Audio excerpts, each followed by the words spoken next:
Today we're thinking about magic talking swords. So magic talking swords seem like they would be a common fantasy trope, but I couldn't think of that many examples. Let me know if you have other ideas.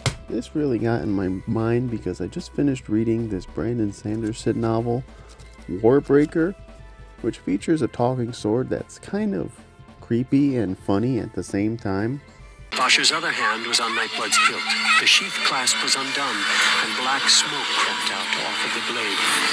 Some pouring toward the ground, some floating up toward the ceiling, as if it couldn't decide. Vasha's arm was quivering. Draw me. Kill them. But it also stuck in my mind because I kept seeing these little swords from the game Let's Hit Each Other with Fake Swords, which is from the makers of Exploding Kittens, and it was funny because my mother-in-law had seen a picture of it and she was like, what are those little baby swords? But it was fun. We were actually just playing this yesterday, but I had that contrast in my brain, like I'm thinking this little cute sword is like the scary sword from the book I'm reading.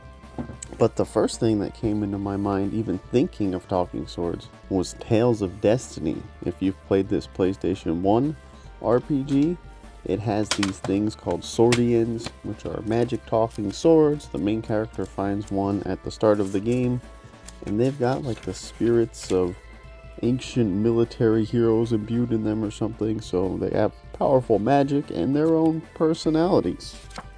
And anytime I talk about Tales of Destiny on the PS1, I have to point out that it's so weird. They gave it this double-decker case because they wanted it to seem like a big, long, huge RPG like Final Fantasy VII, which had really brought a JRPG explosion to the West, but there was no need for it. You can see it actually is just a one-disc game, and it's not even a spot to put a CD in this extra spot in the front of the disc case. And the other example I thought of was The Legend of Zelda Skyward Sword. It is the earliest game in the Zelda timeline, and it features Fi, who is like the spirit of the Master Sword, and you learn about how the Master Sword was created and all of that.